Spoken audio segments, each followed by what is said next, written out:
mga bossing, kasi grabe na talaga yung tibak or bubble foot niya. So ang ginawa ko, binabad ko muna sa maligamgam na tubig yung paa niya, 10 minutes up to 15. So nakakon lang tong video natin mga bossing. Ito yung natanggal ko na nga mga bossing yung pinakatibak niya, at talagang nilinisan ko talaga, tinanggal ko talaga lahat yung sa loob para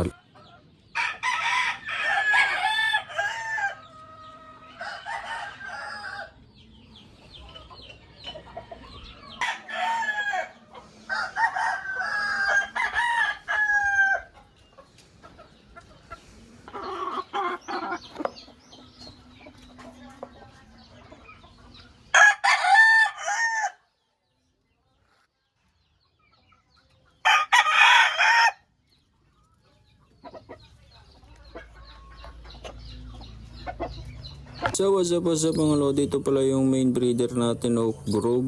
At aminado ako mga bossing kasi napabayaan talaga to, no overuse sa breeding at nagkaroon ng tibak or bubble foot.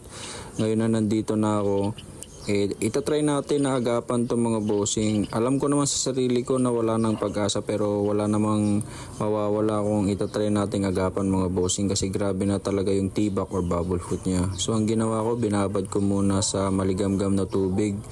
Ito yung natanggal ko na nga mga bossing yung pinakatibak niya, at talagang nilinisan ko talaga, tinanggal ko talaga lahat yung sa loob para lalagyan natin yan mamaya. Lilinisan natin yan ng agua, lalagyan ng betadine at yung antibiotic.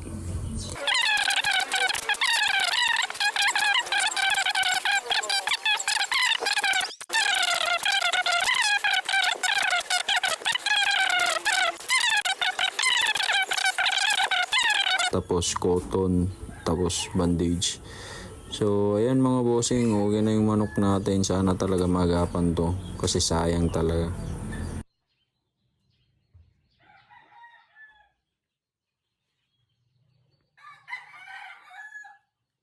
So yun nga bossing, actually tatlo yung ginanon natin, yung nilagyan natin ng antibiotic.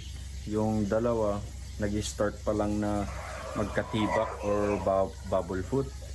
Yung isang main breeder natin, yung pinaka-breeder natin na binili sa La Union, yun talaga yung napabayaan natin. At aminado din naman ako na twice ko pa lang siya nalilinisan ng ganun. Kasi na-overuse ko kasi siya sa breeding mga bossing, kaya ganon. And hopefully makarecover. Alam ko naman sa sarili ko na wala nang pag-asa, pero at least sana makarecover. At ayun mga bossing, follow nyo ako sa Facebook and sa YouTube channel ko. So ayun, bye bye.